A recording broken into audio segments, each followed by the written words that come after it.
और दो भागों में विभक्त, एक नर और एक नारी। दोनों समान प्राणी हैं, दोनों में कोई बड़ा नहीं, कोई छोटा नहीं। दोनों को भौतिक विकास करने का, आध्यात्मिक विकास करने का जन्म सिद्ध समानाधिकार प्राप्त है। इसलिए प्रत्येक नर नारी का पावन कर्तव्य है कि जीवन गुजर के लिए भौतिक विकास करते हुए हम अपना विकास करें। आज आदमी भौतिक विकास खूब किया, किंतु अपना विकास न करने के कारण से आदमी भीतर से दुखी है। बाहर से संपन्न है, भीतर से दुखी है। भीतर उसके अंदर इतनी वासनाएं हैं, इतनी गलत आदतें हैं कि उनसे वो बिल्कुल लाचारी का जीवन जी रहा है। हमें दोनों दिशा में प्रयास करना चाहिए। हम बाहर से भी संपन्न हों, भीतर से भी संपन्न हों। बाहर से संपन्न होने की दिशा में आदमी 8 घंटा, 12 घंटा, 16 घंटा समय दे रहा है, किंतु अंदर से संपन्न हो, इसकी तरफ जब बात आती है तो लोग कहते हैं नो टाइम, हमारे पास समय नहीं है, हम बहुत बिजी हैं, बहुत व्यस्त, ऐसा कहकर टाल देते हैं। ये मन की चालाकी है, मन का धोखापन है। जितनी हमें बाहर संपन्नता की जरूरत है, उतनी ही भीतर की संपन्नता की भी जरूरत है। भीतर आदमी अच्छे विचारों से संपन्न हो, सद्गुणों से संपन्न हो, तो आदमी सुखी हो। बाहर से जो आदमी संपन्न होता है, वो आदमी धनवान कहलाता है, और जो भीतर से संपन्न होता है वो आदमी सुखी होता है। संपन्नता अलग चीज है और सुखी होना अलग चीज है। संपन्नता का संबंध बाहर से है, सुखी होने का संबंध भीतर से है। जिसकी मानसिक स्थिति अच्छी होती है, सद्गुणों से संपन्न होता है, वो आदमी सुखी होता है। हमें जीवन में दोनों चीज चाहिए, समृद्धि भी चाहिए और सुख भी चाहिए। कोई भी पक्षी एक पंख के द्वारा नहीं उड़ सकता है। उड़ने वाले पक्षी के पास 2 पंख का होना आवश्यक है। इसी प्रकार कोई भी समाज, कोई भी राष्ट्र एक वर्ग के द्वारा सर्वांगीण विकास नहीं कर सकता। राष्ट्र में रहने वाले नर और नारी, जब दोनों का समुचित विकास होता है, तब राष्ट्र का सर्वांगीण विकास होता है। इसलिए महिलाओं को भी इस दिशा में आगे बढ़ना चाहिए। और आज बहुत बड़ी खुशी है कि दीदियां हर विभाग में आगे बढ़ रही हैं। आज का युग बहुत अच्छा आया है। सर्व शिक्षा अभियान में 2 महत्वपूर्ण सूत्र दिए गए हैं, सब पढ़ें, सब बढ़ें। एक जमाना ऐसा था, बहुत पिछड़ा जमाना था, उसमें शिक्षा के द्वार बहुत लोगों के बंद थे। बहुत गलत लिखा गया था, स्त्री शूद्रो नाधीयता। आधी संख्या हमारी माताओं की है, उनको पढ़ने से रोक दिया गया। बहुत बड़े समाज को पढ़ने से रोक दिया गया। और उसका परिणाम यह निकला कि हमारा समाज अशिक्षित होने से वो कुछ ऐसा नहीं कर सका कि विदेशी लोग जो आक्रमण किए उनका सामना कर सके। बहुत समय तक हमारा देश गुलाम रह गया। आज इस शिक्षा का द्वार सबके लिए खुला हुआ है, सब पढ़ें, सब बढ़ें, किंतु इस दिशा में 2 सूत्र और देना चाहिए, तब शिक्षा का उद्देश्य सफल होगा। आपके मन में जिज्ञासा होगी वो 2 सूत्र और क्या बाकी है। सब पढ़ें, सब बढ़ें, पढ़ रहे हैं, बढ़ रहे हैं, किंतु भ्रष्टाचार बढ़ रहा है। कम पढ़ा लिखा आदमी बीड़ी पीता है और ज़्यादा पढ़ लिख लिया, उसका स्टैंडर्ड ऊंचा हो गया तो सिगरेट पीता है। फिर वो बीड़ी पीता ही नहीं, बीड़ी पीना उसे लज्जा अनुभव करता कि मैं इतना बड़ा डॉक्टर, कलेक्टर, बैरिस्टर, मिनिस्टर, मैं बीड़ी पीऊँ, वो सिगरेट पीता है। कम पढ़ा लिखा आदमी चाय पीता है। आज हमारे देश में टीबी की बीमारी बहुत बढ़ गई है। टीबी, टी यानी चाय, बी यानी बीड़ी। चाय बीड़ी की बीमारी इतनी ज़्यादा बढ़ गई है, सुबह होते ही घरों में चाय बनती है पहले। और चाय के विशेषज्ञों ने बताया है कि इससे आंत के कैंसर होने की संभावना बनी रहती है। विद्यार्थी जीवन में मैं हरिद्वार में पढ़ रहा था, 7-8 दिन जरूर पिया था चाय। वहाँ ठंडी बहुत थी और आश्रम में गौशाला थी, मैं छाछ पीता था। संतों ने कहा साहब ठंडी में छाछ पिएंगे तो बात पकड़ लेगा, तो आप चाय लीजिए। और वहाँ नियम था करीब आधा किलो से ज़्यादा चाहे चाय ले चाहे छाछ ले। तो मैं चाय कभी पीता नहीं था, अब आधा किलो मिलने लगा। पिया, 5-6 दिन पिया, मेरी भूख बिल्कुल कम हो गई। तो मैंने साथियों से पूछा कि मैं इतनी रोटी खाता था, 4-5 रोटी, अब 2 रोटी के बाद मुझे भूख नहीं लगती है। तो हंसने लगे। मैंने कहा क्यों हंसते हो? कहा साहब चाय पीने से। जैसे बताए चाय पीने से, उसी क्षण से आज तक चाय कुछ हुआ नहीं। चाय से भूख कम हो जाती है और नींद कम हो जाती है, रक्त में विकृति पैदा हो जाती है। कभी भी छोटे बच्चों को चाय नहीं देना चाहिए। अगर चाय पीना हो तो 50-60 के ऊपर वालों को पीना चाहिए, इसके नीचे वालों को नहीं, नहीं तो बहुत खराबी होती है। तो हमारे देश में टीबी की बीमारी बहुत है। छोटे छोटे बच्चे टीबी करते रह जाते हैं। घरों में शिष्टाचार इसी से होता है। कैसा समय आया। तो पढ़ें, आगे बढ़ें, किंतु भ्रष्टाचार की ओर नहीं, सब सदाचारी बने। हमारे देश के महापुरुषों ने लिखा, यत्र नार्यस्त पूज्यन्ते रमन्ते तत्र देवताः। जहाँ नारियों की पूजा होती है वहाँ देवता निवास करते हैं। कितना सुंदर भाव रहा होगा, लेखक के मन में कितना सुंदर विचार रहा होगा। और आज नारियों के साथ सामूहिक बलात्कार हो रहा है, अपहरण हो रहा है। तो आदमी केवल भौतिक क्षेत्र में बढ़ रहा है, अपना विकास नहीं कर पा रहा है। शिक्षा का मूल उद्देश्य होना चाहिए आदमी अच्छा आदमी बने, ये शिक्षा का मूल उद्देश्य होना चाहिए।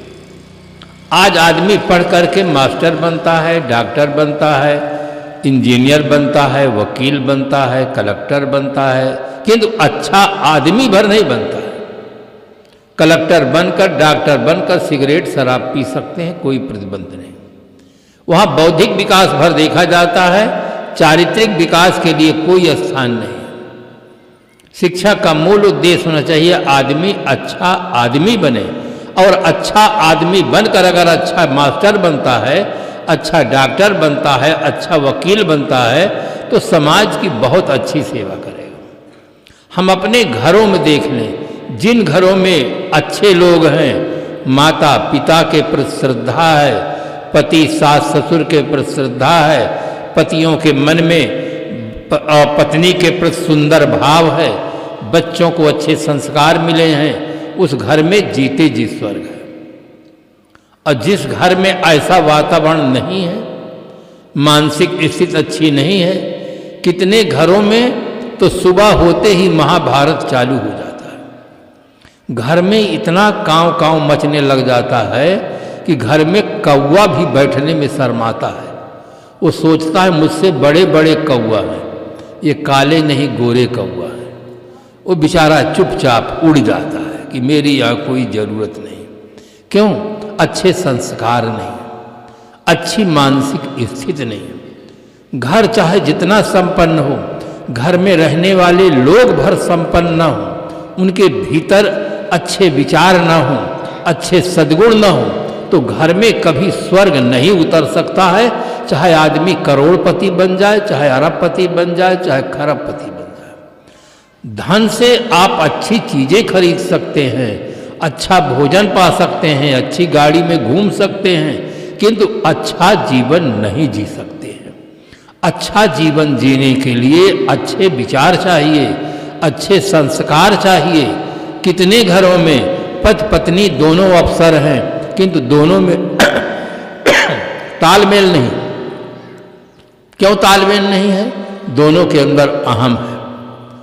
पत्नी भी झुकना नहीं चाहती, पति भी झुकना नहीं चाहते, एक दूसरे के भावनाओं का आदर नहीं करते।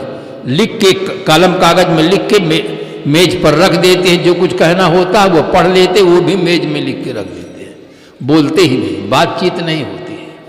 क्यों? भीतर की खराबी है।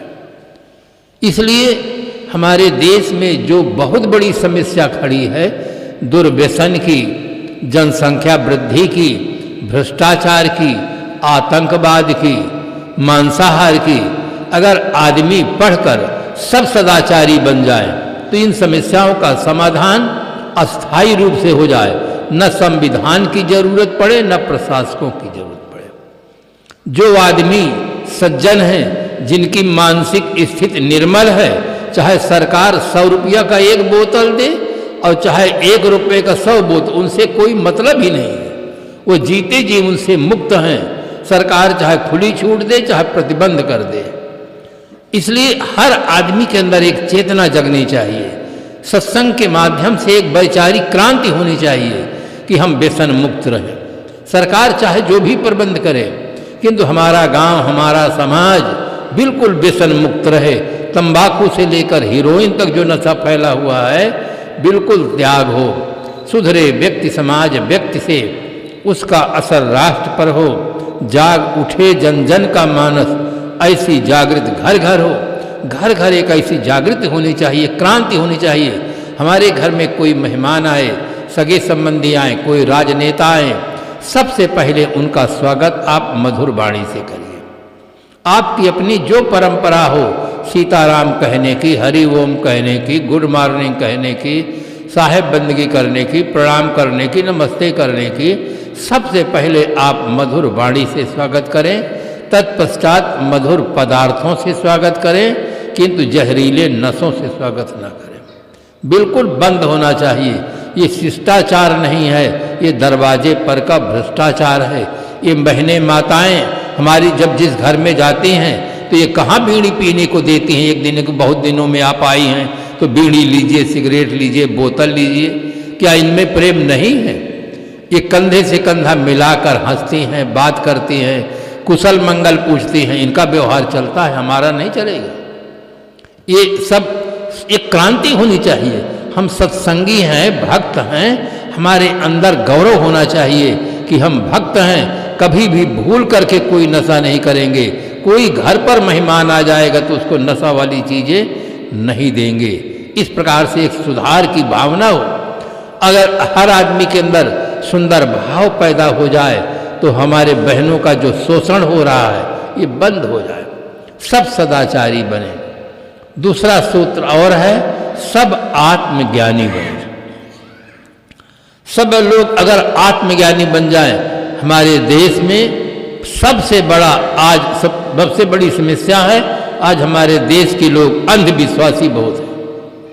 अंधविश्वास हमारे देश में, सब देशों में तो वैसे है, किंतु हमारे देश में बहुत ज्यादा है।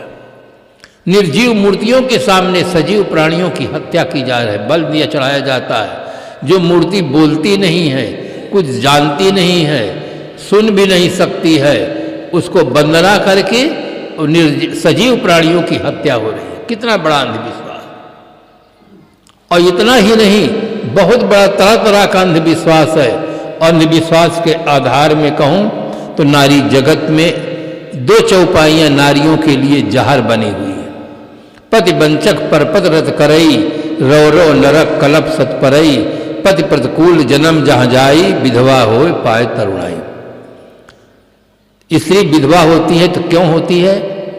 उसका कारण बताते हैं कि जो स्त्री पूर्व जन्म में, पहले जन्म में परपति से प्रेम करती है तो इस जन्म में भरी जवानी में विधवा हो जाती है। ये लिखा गया किताबों में।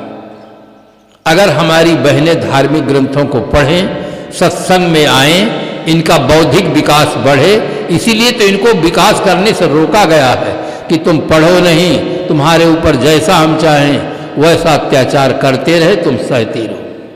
आज शिक्षा का दौर है, केवल जीविकोपार्जन है।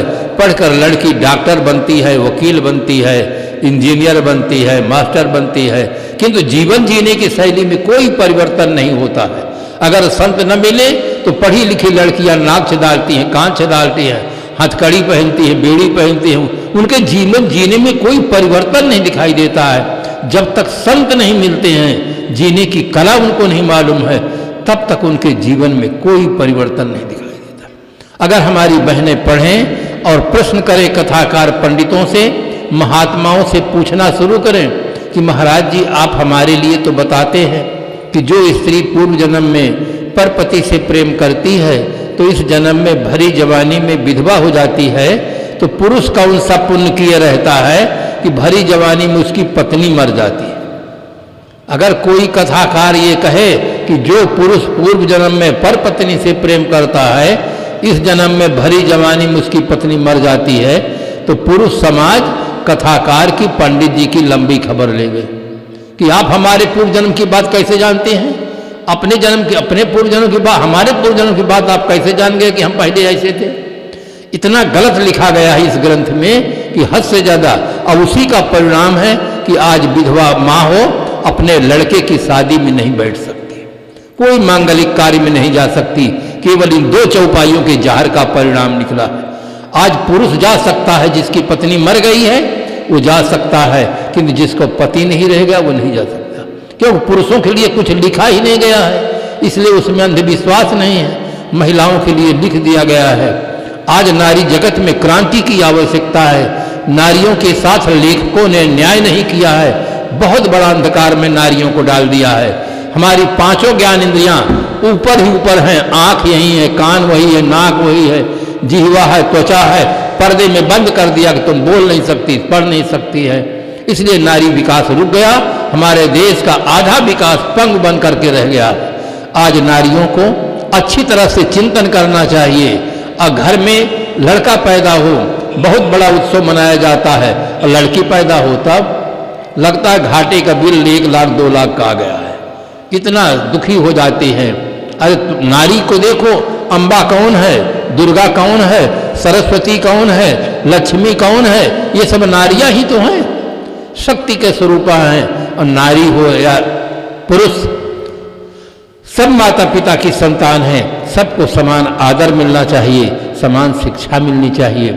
आज हमारे देश में अंधविश्वास बहुत घर कर गया।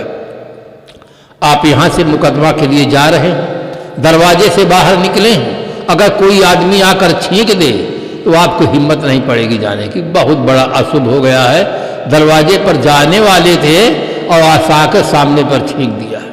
कभी आदमी सोचता नहीं कि जिंदा की छींक अशुभ नहीं होती है। छींक उसी को आती है जिसको फेफड़ा और हृदय की गति ठीक होती है, उसको छींक आती है। इसलिए जिंदा की छींक कभी अशुभ नहीं होती है। हाँ, मुर्दा छींक दे तो खतरा हो सकता है। अगर मुर्दा छींक दे तो खतरा हो सकता है, जिंदा की छींक कभी अशुभ होती नहीं है। अब मुर्दा कभी छींक सकता नहीं। छींकने वाला चला गया, नाक अकेली बेचारी क्या करेगी? कम से कम हमारे देश के लोगों को कुछ तो बुद्धि होनी चाहिए। थोड़ी देर पहले जो आदमी जिंदा था, हमारी बात सुनता था, बातें करता था, शरीर से जीव निकल गया तो अब मुख है बोल नहीं पा रहा है, कान है सुन नहीं पा रहा है। घर के लोग कितना जोरों से हाहाकार करके रोते हैं, अब कान है सुनाई नहीं पड़ता है। आंख है अब दिखती नहीं कि कौन रो रहा है कौन नहीं रो रहा है। असली आंख है असली कान है, ये काम नहीं करते तो लकड़ी के कान, कागज के कान, पत्थर के कान हमारी प्रार्थना कैसे सुन लेंगे। कुछ तो आदमी के अंदर बुद्धि का प्रयोग होना चाहिए। आज आदमी इतना, मैं तो जब पढ़े लिखे लोगों को प्रार्थना करते देखता हूं तो मुझे आश्चर्य लगता है कि इनकी बुद्धि में क्या हो गया है। ये इंजीनियर हैं, डॉक्टर हैं, वकील हैं, जिसके सामने प्रार्थना कर रहे हैं वो सुनता है कि नहीं सुनता, इतना भी विवेक नहीं है। जंगल में जाकर कोई आदमी रोए तो उसको समाधान कौन करेगा, वहां कोई सुनने वाला नहीं। आज हमारे देश में अंधविश्वास में बहुत पैसा बर्बाद हो रहा है, बहुत समय लोगों को चला जा रहा है और वहां से कुछ नहीं मिलता। सोमनाथ मंदिर में, गुजरात में हम रहते हैं, शंकर जी की मूर्ति अधर में टंगी हुई थी, चारों तरफ से दीवार में चुंबक लगा हुआ था। हिंदू इतना अंधविश्वासी कि अरे शंकर जी में इतनी बड़ी शक्ति है कि शंकर जी बीच में टंगे हुए। इतना सोना देश का सब उसी मंदिर में जमा कर दिए और वहां से मुसलमान, और वो आता है मोहम्मद गोरी आता है, महमूद गजनवी, और सुना कि यहाँ मंदिर में इतना सोना है, आकर थोड़े से लोग आकर के सब लूट करके चले गए। और पुजारी कहता रहा शंकर जी का तीसरा नेत्र खुलेगा, ये सब मर जाएंगे। शंकर जी का तीसरा नेत्र खुला नहीं और वो चारों तरफ दीवार से जैसे चुंबक पत्थर हटाया, शंकर जी गिरे, फूट फाट गए। तो सब धन ले गए, पुजारी को काट डाला, तो भी अंधश्रद्धा आज तक बनी हुई है, आज भी वैसे आदमी कर रहा है। ये देश अंधविश्वास में जकड़ा हुआ है।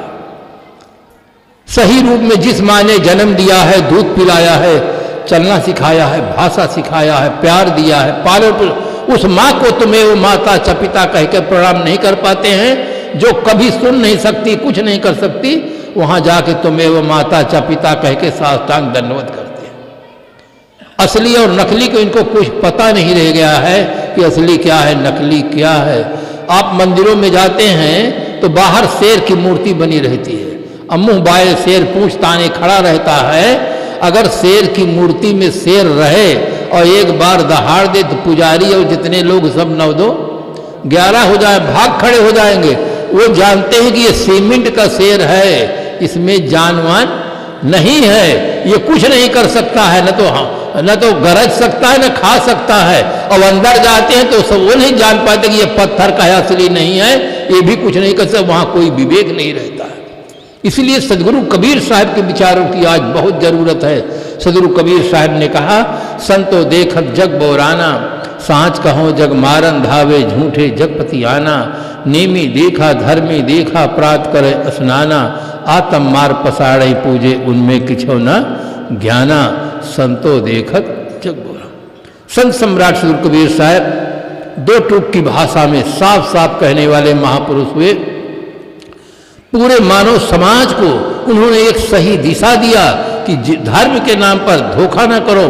सही रूप में जीवित देवी माँ है, जीवित देवता पिता है, ये सजीव मूर्ति है, सजीव देवी देवता है, इनके द्वारा आपका पालन पोषण विकास शिक्षा सब होता है।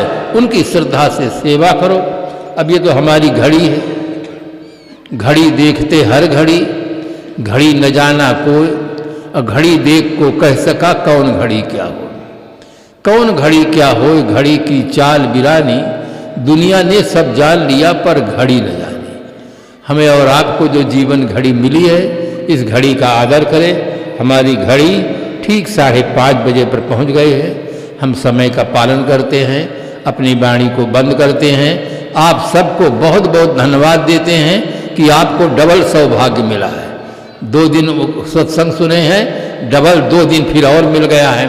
आप कितने सौभाग्यशाली हैं। एक घर में अगर एक मेहमान आए तो चला जाए तो लोग कहते और रह जाइए और रह जाइए और रह जाइए, वो कहते नहीं समय नहीं है। अब आप 2 दिन सेवा किए संतों के, फिर समाज पहुंच गया है तो 2 दिन और आपको समय मिल गया है। अच्छी तरह से सुने समझें। अगर कोई मन में प्रश्न हो तो आप समय से आकर के जहाँ संत रह रहे हैं वहाँ समाधान लें, अच्छा जीवन जिएं। जो भूल से जीवन बीता अब वापस नहीं हो सकता है, किंतु जो बचा है उसको बचाया जा सकता है। अब हर व्यक्ति के मन में ये सुंदर भाव रहे कि अस प्रभु कृपा करो यही भांति, सब तज भजन करो दिन राति। भोजन करने का सौभाग्य तो सभी प्राणियों को मिला है, किंतु भजन करने का सौभाग्य हमें आज मिला है। भजन करें, अपना कल्याण करें। इन्हीं शुभकामनाओं के साथ अपनी वाणी को विराम दे